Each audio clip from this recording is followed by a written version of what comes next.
સૂક્ષ્મમાં વહી જાય તો સૂક્ષ્મ દેહ છે એ જીવ છે અને સૂક્ષ્મ દેહમાં આપણા સંસ્કાર કર્મ આ તે બધું આવે એ સૂક્ષ્મ દેહ પાછો એના કર્મ અનુસાર મૃત્યુ સમયે અંતિમ ઈચ્છા અનુસાર પાછું બીજું શરીર સ્થૂળ ધારણ કરે. એટલે આવી રીતે આપણે જન્મ મરણ લઈએ. કારણ કે મેરા પછી કોઈ બધું હોય તો જે કોણ બીજો જન્મ પાછો કોણ છે? આપણે કે જન્મ કેટલા જન્મ લઈએ તો એ જન્મ ખોલે તો પછી આપણે મરવાનું હોય, ભીખું કામ હોય. આપણે જન્મ તો લઈએ પાછા, એટલે આપણે મરતા ન તો જન્મ લઈએ.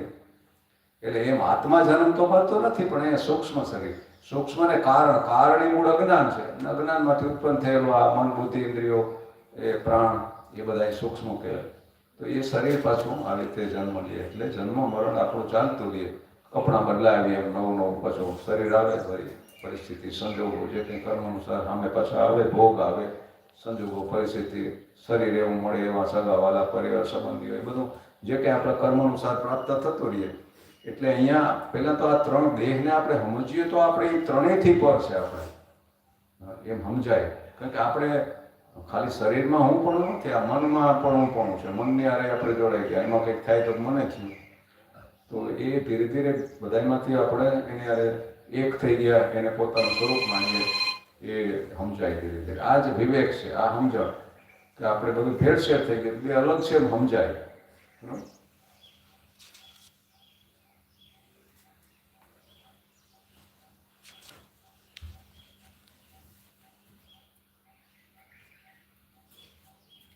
ગઈકાલે થોડી માયાની પણ વાત થઈ હતી, આનંદની વાત કરી કે ભાઈ અંતે આનંદ આપણે જ્યાં જ્યાં સુખ મળે ને ત્યાં સંબંધ જોડીએ. કારણ કે એ આનંદ આપણું સ્વરૂપ છે, એ આત્માનો. એટલે આત્માને સુખ મળે જ્યાં જ્યાં ત્યાં આપણે સંબંધ બાંધી દઈએ, ન મળે એટલે પાછું તૂટી જાય, બીજે દી વ્યવહાર પૂરા. એટલે કે આ બધું પ્રિય લાગે પણ એક એકથી ઉતરોતર છે. સંપત્તિ પ્રિય હોય પણ સંતાન એનાથી વધારે પ્રિય હોય. સંતાન પ્રિય હોય પણ પોતાનો કંઈક તકલીફ થાય ને જવા દે, નડતા હોય તો સંતાનને જવા દે, સંબંધ નથી કાપી નાખતા.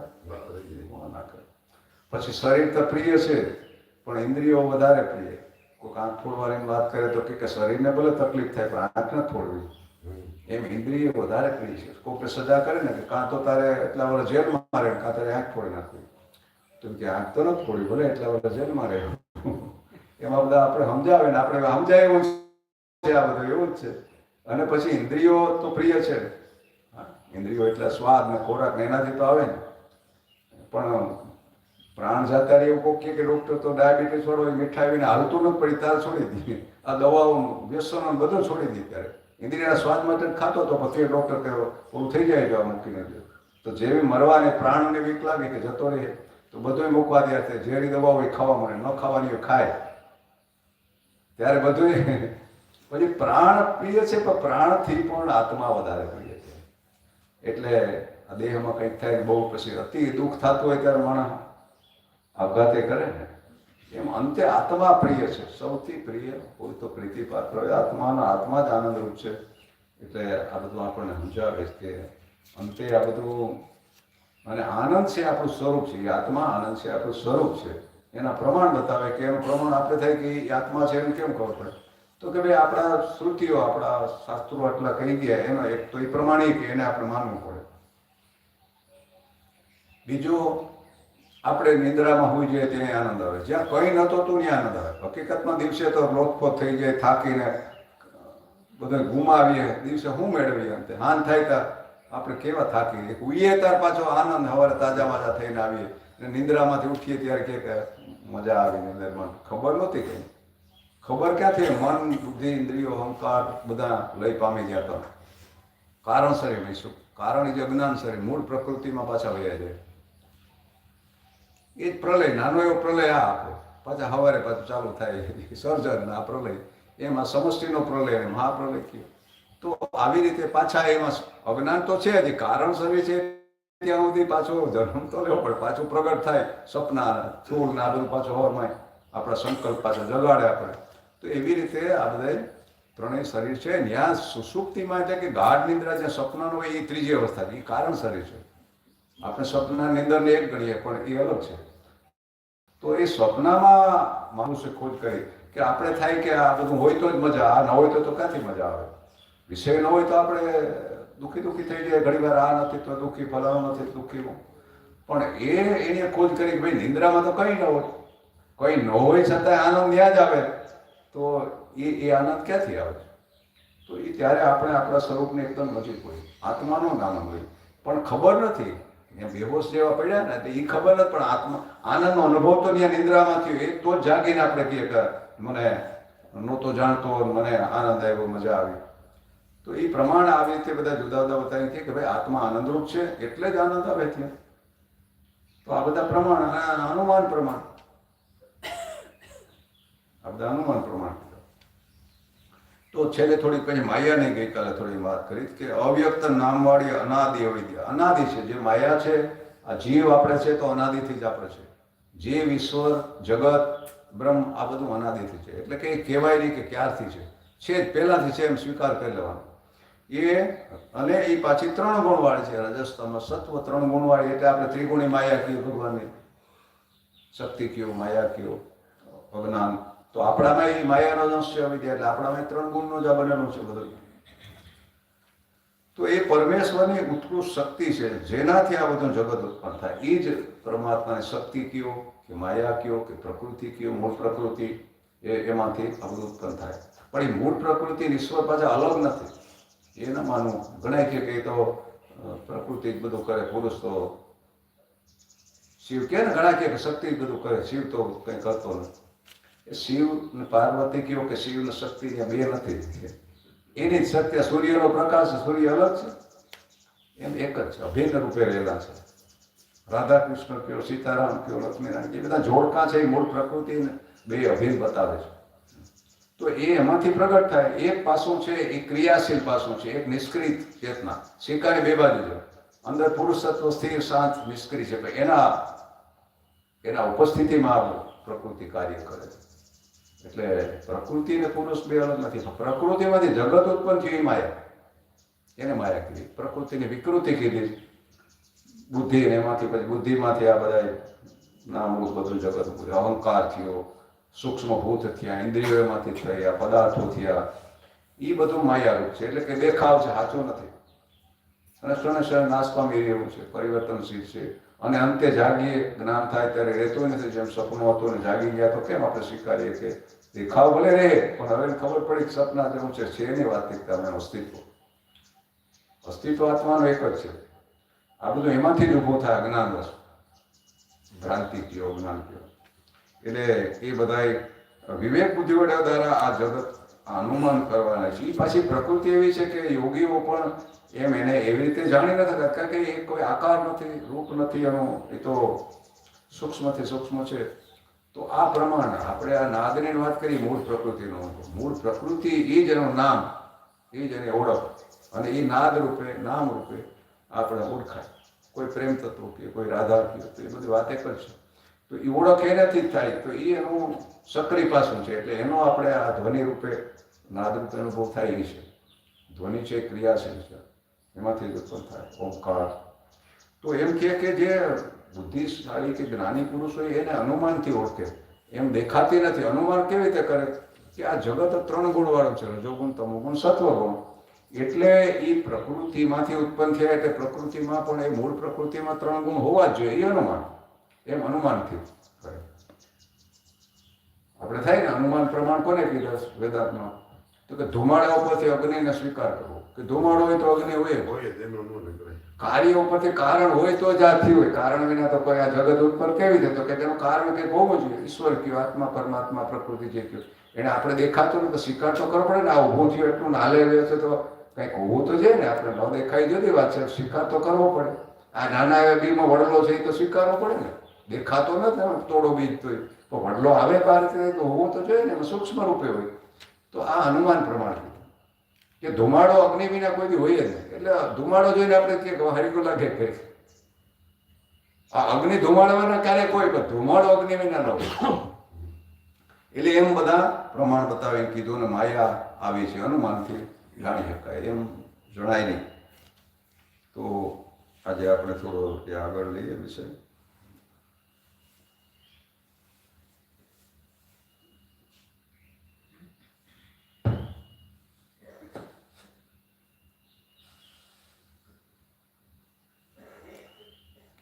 સન્નાપ્યો ભયાત્મિકા નો ભિન્ના ભિન્ના અભ્યાત્મિકાનો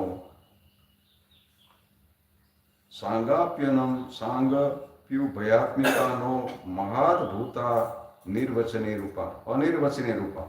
એ માયાનું આગળ એ જ વર્ણન કરે કે માયા સત પણ નથી ને અસત પણ નથી, એટલે એને માયા કીધી. સાચું હોય કાં તો સાચું હોય કાં ખોટું હોય, પણ આ તો સાચું હોય નથી ખોટી નથી એવી છે, એટલે માયા શબ્દ વપરાણો. હવે સાચાની ખોટાની વ્યાખ્યા પછી શું કરી કે ખોટું ક્યારે હોય નહીં એને ખોટું કહે. જેનો ત્રણેય કાળમાં હોય, ભૂતમાં ભવિષ્યમાં ક્યારેય ન હોય એ ખોટું, અને ત્રણેય કાળમાં હોય એ સાચું. તો એ રીતે તો આની વ્યાખ્યા એમાં ફીટ બેસતી નથી કે ત્રણેય કાળમાં ન હોય તો સામે તો દેખાય, તને સામે દેખાય એટલે એ તો સ્વીકારવી પડે. પછી ત્રણેય કાળમાં રહેતી નથી કે જ્ઞાન થાય ત્યારે રહેતી નથી, તો એને સાચી ન કહેવાય, એને ખોટી કેમ કહેવી? એટલે માયા શબ્દ વાપર્યો. અનિર્વચની, એનું વર્ણન ન થાય. અનિર્વચની એટલે એનું વર્ણન ન કરી શકો. એટલે કે એ સત પણ નથી, અસત પણ નથી. સત અસત રૂપ બે પ્રકારની પણ નથી. પછી એવું નથી કે અસત હોય ને ક્યારેક સત એવી નથી. એ ભિન્ન પણ નથી ને અભિન્ન નથી, એટલે કે આત્માથી ભિન્ન છે એવું ન કહેવાય. એમ અભિન્ન એટલે એકરૂપે નથી. ભગવાન કૃષ્ણ કહે કે આ મારામાંથી ઉત્પન્ન થાય જગત આખું, મારા આધારે ટેકવું, પાછું મારામાં બધા પ્રાણી માત્ર જીવભૂત બધા મારા પાછા લઈ પામી જાય, છતાંય હું એમાં નથી ને મારામાં નથી. એટલે ભિન્ને ન કહેવાય ને અભિનય ન કહેવાય. પછી ઉદાહરણ આપે કે આકાશમાં વાદળા ને એમાંથી જ ઉત્પન્ન થાય, પાછા એમાં સમાઈ જાય. પણ આકાશ વાદળા ઉત્પન્ન થાય સમાઈ જાય નથી, આકાશને કંઈ ફેર પડતો નથી. આ બ્રહ્માંડો કંઈક તારા કે તૂટે ફૂટે અંદર નાશ થાય, ચરમણ થાય, તો એ આકાશને જે ફેર નથી પડતો એમ સ્વરૂપમાં કંઈ ફેર નથી પડતો. સ્વરૂપ એવું ને એના એટલે એ કહે કે એ નિર્લેપ રહીને આ બધું કરે છે, એની હારે ભળ્યા વિના, પ્રકૃતિ હારે ભળ્યા વિના એમાંથી આ ઊભું થાય માયા. માયા ઈશ્વરનો કે ચૈતન્યને આશરે રહીને એને આધારે જ એ ટકી છે, એને આધારે રહીને આવરણ કરે. આપણે અવિદ્યા છે એ માયા છે, તો આપણે જ આશરે રહીને આત્માને આશરે રહીને પાછું આપણે આવરણ કરે, આપણા જ્ઞાનને ઢાંકે. અજ્ઞાન કયું માયા એ જ તો છે, પણ ભગવાનની માયા ન ઢાંકતી, ભગવાનને ઈશ્વરને માયા ન ઢાંકતી. આપણે કહીએ ને મુझ में तुझ में भेद यही, मैं नर हूं तुम नारायण हो, मैं संसार के हाथों में, संसार तुम्हारे हाथों में. તો ઈશ્વરની માયા છે એ શુદ્ધ સાત્વિકી કીધી, સતોગુણ પ્રધાન છે, એટલે એને આવરણ નથી કરતી. એટલે માયાપતિ કહેવાય. એના પતિ એના વશમાં છે. આપણે માયાને આધીન થયા. આપણા પ્રકૃતિનો અંશ જે માયાનો મળ્યો, આપણામાં તમોગુણ રજોગુણ વધારે છે ને, એટલે એને મલિનતા કીધી. એ મલિનતા એ જગના, એને લીધે આપણને આપણું પોતાનું સ્વરૂપનો બોધ નથી થતો. માયા એટલે કરી જાય. તો સાધુ સંતો કે માયા બોલે નહીં. શોધવા ગયા તો આત્માનો અનુભવ થયો, કારણ કે શોધવા જાવ તો મૂળમાં જ નથી રહેતી. આ તો આપણે ઉપર એલા ભજનોમાં આવે, હરણીઓ ઓરડાને જોઈને પીએ, પછી ઓરડું છે ત્યાં જઈને જોવે તો ખબર પડે ઓરડું છે. એમ રાતે દોડવું પડે, હરફ દેખાય, પણ એ જઈને જોઈએ તો થાય કે દોડું છે, હરફ ક્યાં દોડું છે, એમ ભ્રમ આપણે થઈ જાય આવો. એટલે મૂળમાં નથી, જોવા ગયા બધી લઈને તો દોડું નીકળે, પણ એમાં હરફ દેખાતો હતો. એટલે આપણે ન જ્ઞાન દોડાનું થાય ત્યાં સુધી તો હરફ જ દેખાય, એને બીકે લાગે, બધું થાય. એટલે સ્વરૂપનો બોધ નથી ત્યાં સુધી માયા બીવડાવે, માયા ભય લાગે, હાથે માયાને જ્ઞાન ભૂખે બાંધી દીધા.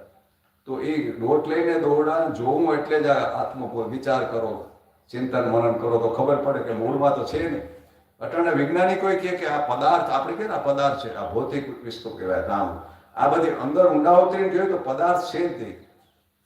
વિજ્ઞાન હવે સ્વીકારે કે બધી ઉર્જારૂપ છે, કોઈ પદાર્થ જ નથી. ઇલેક્ટ્રોન, પ્રોટોન, ન્યુટ્રોન એકદમ સૂક્ષ્મ યંત્રો આવ્યા કે મૂળમાં ન્યા સુધી એને જોઈ શકે.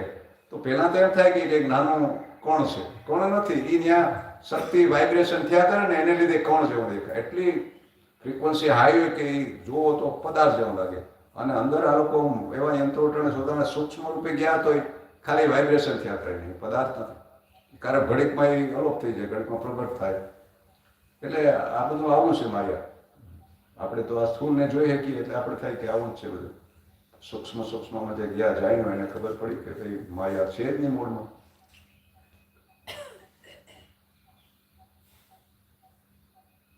એટલે કીધું કે એ ભિન્ન અભિન્ન રૂપ બે પ્રકારની પણ નથી, સાવયવ પણ નથી, નિરવયવ પણ. સાવયવ એટલે એને કઈ અવયવ કોઈ, કારણ કે એ નથી તો એને અવયવ હોય. આવા ડાયડું પાંદડા ને બધા આપણા હાથ પગ ને અવયવ કહે શરીરના, તો એને એમે ન કહેવાય કે એને અવયવ છે, એમ નથી એમ ન કહેવાય. આમ બધું વિચિત્ર છે. એમ અવયવ વાળી ન હોય એવા કોઈ બે પણ નથી. એમાં મહા અદભુત અને અનિર્વચનીય છે. એટલે આપણા સાધુ સંતો એને અદભુત કીધી, મહા અદભુત, આશ્ચર્ય પ્રમાણવાળી અને અનિર્વચનાય, એટલે એનું વર્ણન ન થાય એવી. જગત કારણ માયા નથી. જગત કારણ માયા એ સત પણ નથી, અસત નથી. એવા કથનથી સમજવાનું કે માયા જો સત હોય તો ત્રણેય કાળે રહેવી જોઈએ. કાયમ રહેવી જોઈએ ને, કાયમ તો રહેતું નથી. એ તો પરિવર્તન થયા કરે. બદલે જો ફિલ્મ પડદા ઉપર સાચી લાગે પણ ત્યાં જઈને જોવો તો પડદો હોય. આ ફિલ્મ જો સમજાય છે ને તો સમજાય છે. આ ભગવાનની બનાવેલી છે તો વધારે આપણે ભ્રમ થઈ ગયો. આપણી બનેલી ફિલ્મો આપણે તટવાઈ જાય. ફિલ્મ જોવા ગયા એટલે ખબર તો હોય કે ખોટી છે, પૈસા દઈને ગયા હોય ખોટી છે, અને ફિલ્મમાં તો રોતા રહતા ને પાછા કેટલા દિવસથી તો મનને અસર થઈ જાય. એને કઈ લેવા દેવાના, તો આપણે અહીં બેઠા એની હાલે પડદા ઉપર છે, ચિત્રો જ છે ખાલી.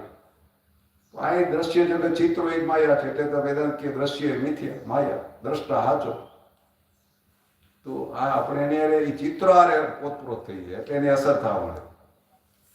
ત્યારે આપણે ભૂલાઈ જાય, પોતાનું સ્મરણ થઈ જાય. હું અહીં બેઠો, હું દ્રષ્ટા, એ દ્રશ્ય છે, હું એનાથી અલગ છું, મારે કોઈ સંબંધ નથી, એ ત્યારે ભૂલાઈ જાય. જો એ સ્મરણ રહે તો કંઈ તમને અસર ન થાય. બસ એ સ્મરણ થઈ જાય તો પછી આ નડે નહીં. ભલે દેખાય ફિલ્મ છે ખબર પડી જાય પછી વાંધો. સારી ફિલ્મ ખરાબ ફિલ્મ એ તો પછી એમાં શું ફેર પડે? કઈ બધી ફિલ્મો જોઈએ પછી સારી ફિલ્મ ખરાબ ફિલ્મનો ક્યાં પછી ફેર પડે કઈ? તો અહીંયા એ જ કે એ સત હોય તો ત્રણેય કાળમાં રહેવું. એક કાળે પણ તેનો અનુભવ તો થવો જોઈએ.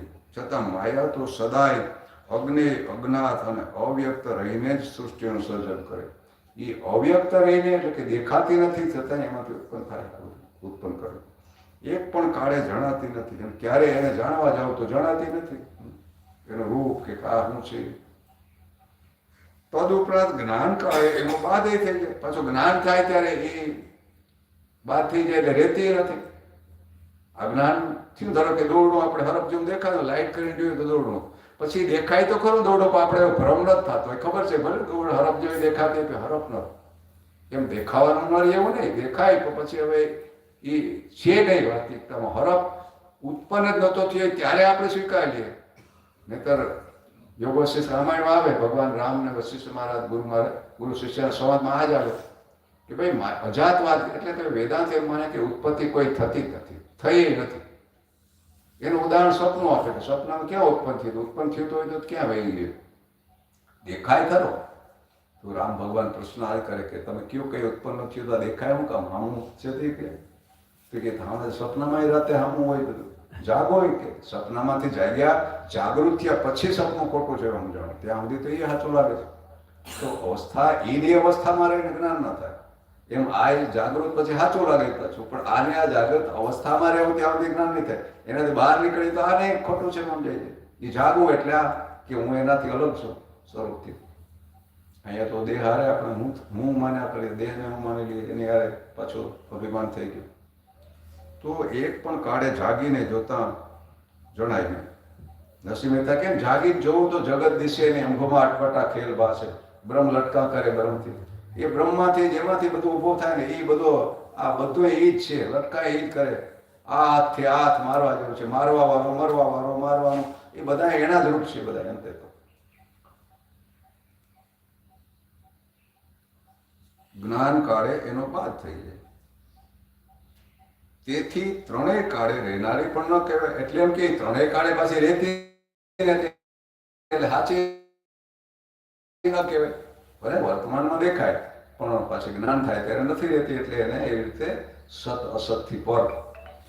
માટે તે સત નથી. જે સત હોય તેનો કોઈ પણ કાળે અભાવ ન થવો. આ વ્યાખ્યા પેલા સમજવી પડે. આપણે સત સત કે સાચો સાચો કે, પણ શાસ્ત્રોક્ત વ્યાખ્યા સત્યને કઈ કીધી? તો કે જે નિત્ય હોય, જેનો જન્મ મરણ કે આરંભ ન હોય, સદાય રહેતું હોય, અવિનાશી અજર અમર, તો એને સત કહેવાય. એટલે સતની વ્યાખ્યા આ છે. તો આ જે સત આ સત તો રહેતી નથી, તેને સાચી ન કહેવાય. દેખાવ છે પણ સાચું નથી. પરંતુ માયાનો જ્ઞાન કાળે અભાવ થતાં સમજાય છે કે તે સાચી તો નથી. અને આવી જ રીતે જો માયા તદ્દન અસત હોય તો કોઈ પણ કાળે તેનો અનુભવ થવો જોઈએ. જો અસત હોય તો વર્તમાનમાં ન દેખાવી જોઈએ. બરાબર. તો એ રીતે એને હું વર્ણન કર્યું. અને તે જણાવી પણ ન જોઈએ. જણાય નહીં ને, તો જણાવી ન જોઈએ. અત્યારે તો જણાય, પાછી તો એ જણાવી નહીં. અજ્ઞાન દશામાં જણાય. કારણ કે આપણે જણાય તે જાણવા વાળો ખોટો છે. આપણે થાય કે પણ આ નજરે જોઈને ખોટી કેમ પડી? નજર, આ મન, બુદ્ધિ, ઇન્દ્રિયો, અહંકાર એ પણ માયાનો દંશ છે. ને આપણે કે આંખે હમો દેખાય ખોટી કેમ કહેવાય? ભાઈ આંખે ખોટી છે, એ મને ખોટું, ઇન્દ્રિયો ખોટી, બુદ્ધિ ખોટો, એ અહંકાર એમાંથી હું પણ એ ખોટું. બધા ખોટા ભેરા છે, ખોટાનો ખેલ હાલે. એવું છે.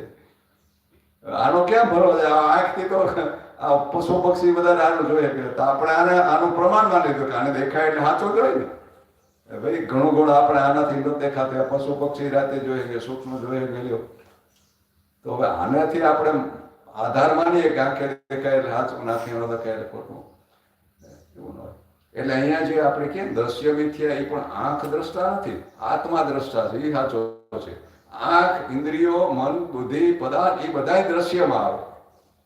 બધાથી પર એ બધાને જાણનારો એ આત્મા આપણું સ્વરૂપ. જે હું કરીએ, હું જાણું છું, એ જાણે એ છે. પછી આપણે હું જાણે બેઠીએ, પાછા આપણે હું કોને સમજાતું નથી.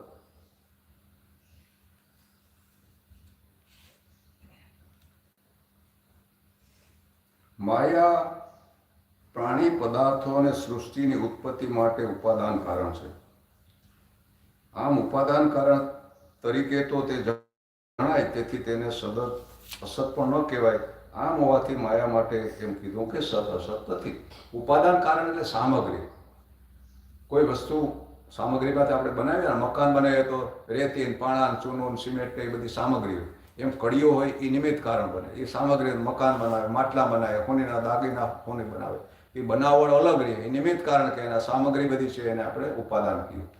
તો અહીંયા ઉપાદાન તરીકે પ્રકૃતિને લઈ શકાય. પણ વેદાંત તો એ માને કે ઉપાદાન હોય કે નિમિત્ત હોય, બધું એ એક જ છે. બ્રહ્મ જ નિમિત્ત ઉપાદાન બને. પરમાત્મામાં એ પોતે જ બન્યો એમ કહેવાય. અભિન્ન એટલે કે એ અલગ અલગ નથી. માટલા તો કુંભાર અલગ રહીને બનાવે, ચાકડો અલગ હોય. આ કુંભાર થોડો માટલા છે, એ સામગ્રી અલગ હોય, આ બનાવનારો અલગ. એટલે આપણે ઘણી વાર થાય કે આ ભગવાને જગત બનાવ્યું, પણ એવી રીતે આ જે આપણા વ્યવહારિક જગતમાં જે આપણે બનાવીએ, બનાવનારો જુદો, અને એવું નથી. અહીંયા અભિન્ન નિમિત્ત ઉપાદાન કીધું. વેદાંત એમ માને કે એ બનનારો, બનાવનારો બધું એ પોતે જ બન્યો છે. કારણ કે પોતામાંથી જ માયા શક્તિ છે એની, એ પણ એની અંદર જ છે. બે તો નથી ને, છતાં તો એક જ છે. એટલે એને વિવર્ત ઉપાદાન કરવું. વિવર્ત એટલે પોતાના સ્વરૂપમાં કંઈ ફેરફાર થયા વિના આ બધું. નહીં તો બ્રહ્મ આ જળ બની જાય તો વિકૃતિ આવી કહેવાય. બ્રહ્મ આત્મા તો વિકૃત થાય નહીં કોઈ. આપણા મહાપુરુષ કેટલી ખોજ કરી અંદર ઉતરી, એટલા ઊંડાણમાં ગયા. આજે વિજ્ઞાને સ્વીકારે છે. આને સમજાતું જેમ ઉપનિષદોને વાંચે વૈજ્ઞાનિકો સમજાવે, એ હજી તો આપણે ઘણું ઘણું નથી જાણતા. તો અજ્ઞાન દશામાં માયા સત્ય જેવી જણાય છે, જ્યારે આત્મજ્ઞાન સમયે અસત જેવી જણાય. આમ તે સત અને અસત બંને પ્રકારે જણાય, પરંતુ કોઈ પણ વસ્તુ એક સાથે સત અને અસત હોઈ શકે નહીં. કારણ કે સત અસત બંને એકબીજાના પૂર્ણ વિરોધી છે. સત હોય અને અસત હોય તો બે અલગ છે. એટલે તો ગીતાજીમાં બીજા અધ્યાયમાં એ જ તો વિવેક કરાવે કે આ સત અસતનો વિવેક, જળ ચેતનનો, દેહ દેહી, આત્મા અનાત્મા. ને સાંખ્ય યોગમાં પેલી શરૂઆતમાં ગીતાજીમાં બે અલગ બતાવે કે આના લક્ષણ અલગ છે, આના લક્ષણ અલગ છે. દેહના અલગ છે લક્ષણ, અને દેહી એટલે કે અંદર આત્માનું લક્ષણ એ છે. દેહ તો નાશવંત છે, જન્મ મરણ છે, જળ છે, પરિવર્તનશીલ છે, આરંભત વાળો. આમાં આત્મા અપરિવર્તનશીલ છે, પછી ચૈતન્ય છે, જન્મ મરણ નથી. તો આ બે ભેદ છે, એટલે બે અલગ સમજવા, એવું આપણે એને વિવેક કીધું, એને જ્ઞાન.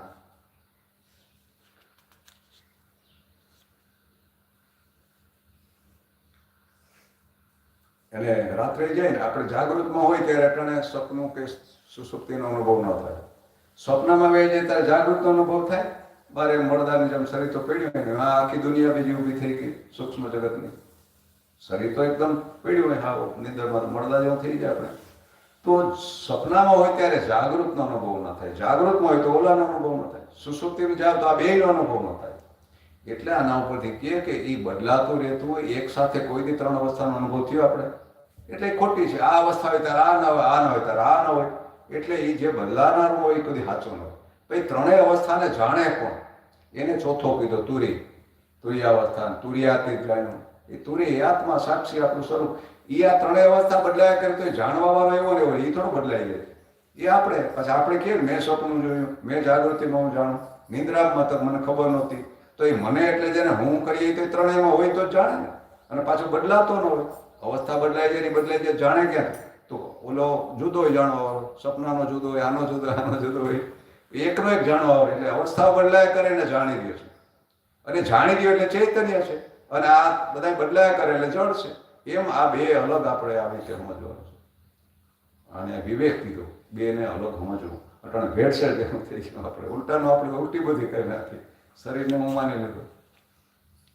આત્મા એક અદ્વિતીય અને અખંડ હોવાથી માયા આત્માથી ભિન્ન અને અભિન્ન પણ હોઈ શકે નહીં. કારણ કે એને ભિન્નય ન કહેવાય ને અભિન્ન ન કે ભિન્ન હોય તો બે થઈ ગયા. અભિન્ન હોય તો પછી દેખાય નહીં ને, એક જ હોય તો દેખાય કેવી રીતે? એટલે જણાવ્યું કે ભિન્ન અપી ન અભિન્ન અપી ન, એટલે ભિન્નય ન કહેવાય, અભિન્ન ન કહેવાય. અભિન્ન એટલે એક છે એવું ન કહેવાય, ભિન્ન એટલે બે અલગ છે એવું ન કહેવાય. એને કે આમ અલગ તો નથી કરી, આ શરીરને આત્માથી કઈ અલગ કરીએ છે તો એમાં જ બધું, આકાશમાં જ બધું છે, આકાશ એની અંદર છે, આકાશની અંદર આ બધા છે, ઓતપ્રોત જ છે આમ તો, છતાંય છે એમાં, એને અલગ નથી અને એકય નથી. એટલે કલ્પના છે, કાલ્પનિક થયો, સપના જેવી આ બધા શબ્દો આપણે વાપરીને સમજાવવા પ્રયાસ કરે. કારણ કે માયા પરમેશ્વરની શક્તિ હોવાથી પરમેશ્વરથી જુદી તો હોઈ શકે નહીં, એનાથી ભિન્ન તો હોઈ શકે નહીં. સૂર્યનો પ્રકાશ હોય, સૂર્યથી થોડો અલગ હોય. શિવપુરાણની કથા આવે, ગુરુજીને શિવપુરાણ કરાવતા ને તેમ પાર્વતી માતાને શિવ ભગવાને કથા આપણે વાર્તા સાંભળવાનો, તો એનો અર્થ થોડો સમજવાનો હોય.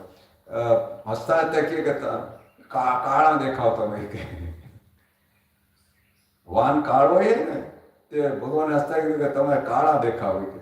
તો પાર્વતી માતાને થયું કે હું કાળી કીધી, એટલે મારે હવે ધોળી ઉજળી થઈને બતાવું, તપ કરવા આવે, ગોરી થઈને આવ્યા. એને ખોટું લાગી ગયું. હવે મારે કે ગોરવણ મારે સીધી તપ કર્યા એટલા વર્ષ પછી. ત્યારે ભગવાન આવે કે તમે હસતા હતા, હું તો કહેતો હતો કે તમે ખોટું માની બેઠા અને આટલી મથામણ કરી, તમે હું ક્યાં જુદા છે? બે છે જ નહીં. આ તો દ્વૈત ઊભું કરીએ તો વ્યવહાર થાય, બે થયા તો આ જગત ઉત્પન્ન થયું, વ્યવહાર હાલે દ્વૈતથી. એક હોય તો વ્યવહાર ક્યાંથી આવે? તો એ કહીએ ત્યારે ઉદાહરણ કે ચંદ્ર અને ચંદ્રનું સાંજની આ અંજવાળું કે જુદા છે, સૂર્યનો પ્રકાશ જુદા હોય, એ બધું એક જ હોય.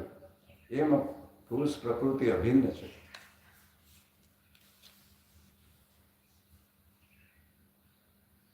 એટલે કે પરમાત્માથી ભિન્ન હોઈ શકે. તદુપરાંત માયા પરમાત્માથી અભિન્ન પણ ન હોઈ શકે. પરમાત્મામાં ભેદ કે દ્વૈત તો છે નહીં, એમાં તો દ્વૈત નથી, એક જ છે, તો બે તો ન થઈ શકે. એક હોય એને તો બે દ્વૈત થઈ જાય પાછું. તો પછી માયા અભિન્ન કેવી રીતે? એ એક જ છે એમ કેમ માનવું? તદુપરાંત જ્ઞાન કાળે માયાનો બાદ કે અભાવ થઈ જાય, તેથી જ સાબિત થાય છે કે માયા પરમાત્માથી અભિન્ન હોઈ શકે નહીં. એનો બાદ થઈ જાય તો અભિનય કેવી રીતે હોય? એટલે કે જુદી વળી કેવી રીતે? જો બંને અભેદ હોય તો જ્ઞાન કાળે પરમાત્માનો પણ બાદ થઈ. જો બંને એવા હોય તો જ્ઞાન થાય ત્યારે પરમાત્માનો બાદ થઈ જાવ છે, માયાને હારે બધા. પણ તેવું થતું નથી. માટે માયા નથી ભિન્ન કે અભિન્ન. જો કોઈ પણ એમ કહે કે માયા ભિન્ન છે એટલે કે જુદી છે ભગવાનથી, એટલે તો કીધું કે જગત અને ભગવાન બે નથી. જગત એ જ ભગવાનનું વ્યક્ત રૂપ છે, એટલે ભગવાન ને જગત બે નથી. એટલે કે બધું બ્રહ્મ જ છે, પરમાત્મા બ્રહ્મ જ, આ જગત એ બ્રહ્મરૂપ જ છે. ખાલી આપણે આ અટવાઈ ગયા આકારના લીધે, એટલે કે માયા છે આકાર અને એનું નામ એ માયા, બાકી બધું પરમાત્મા, આ બધું બ્રહ્મરૂપ જ છે. પણ આપણે એનો આકાર હવે જોયા કરીએ, આપણે પાસે સ્થૂલ આંખો બુદ્ધિ મનથી એટલું જ દેખાય. અહીંયા ખાલી છે એ નથી દેખાતું, તો ખાલીમાંથી જ પ્રગટ થાય, એના રૂપ જ છે. આકાશમાંથી જ વાયુ, અગ્નિ, જલ, પૃથ્વી એમાંથી જ ઉત્પન્ન થયા ને. આ બધું એનું તો બનેલું છે. તો આકાશથી અલગ છે આ બધા. આકાશમાંથી ઉત્પન્ન થાય, આકાશની અંદર રહ્યા, અને છતાંય એનાથી ભિન્ન પાછા. આ પૃથ્વી તૂટી જાય, ભાંગી જાય તો આકાશને કંઈ ફેર પડે કે બાકોર પડી જાય, માણસ બોમને ફોડે, મિસાઇલ ફોડે દે અકવામાં તો. એટલે એવી રીતે એકય ન કહેવાય ને અલગ ન કહેવાય.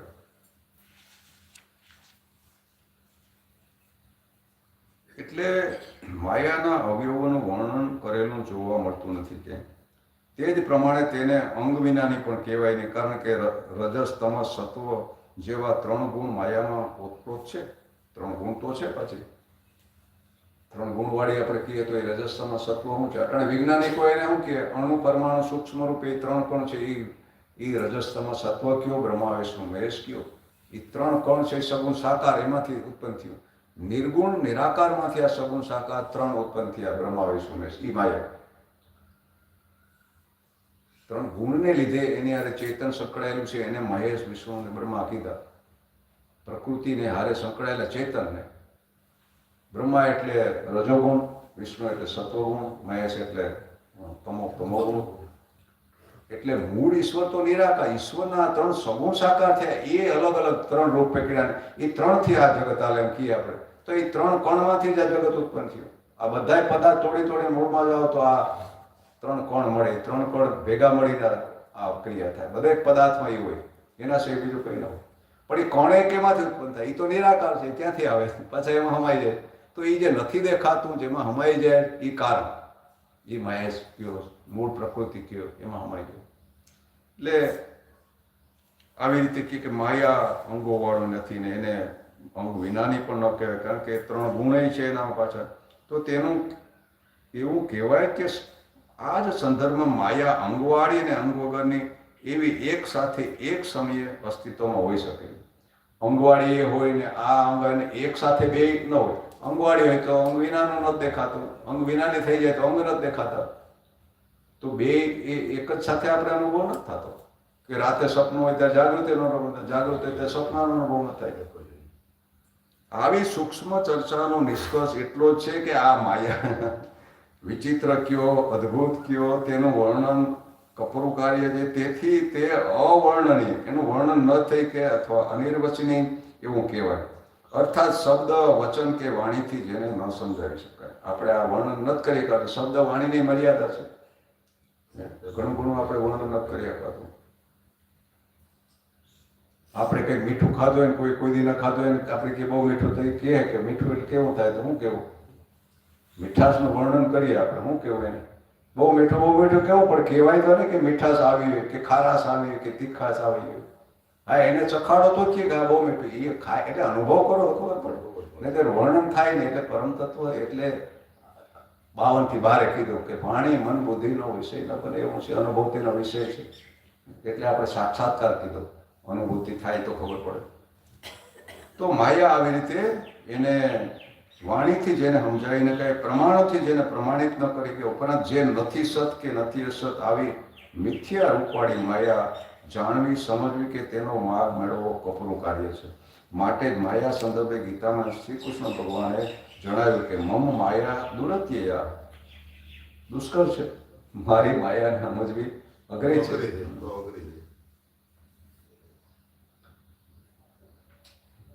આપણે માથા હોય તો લાંબુ પછી બહુ અપચો થાય ને, જાજુ કમાઈ જાય તો થોડું થોડું કરીએ ત્યારે માથા એવા તો આપણે આરતી કરીએ પૂરું કરતા.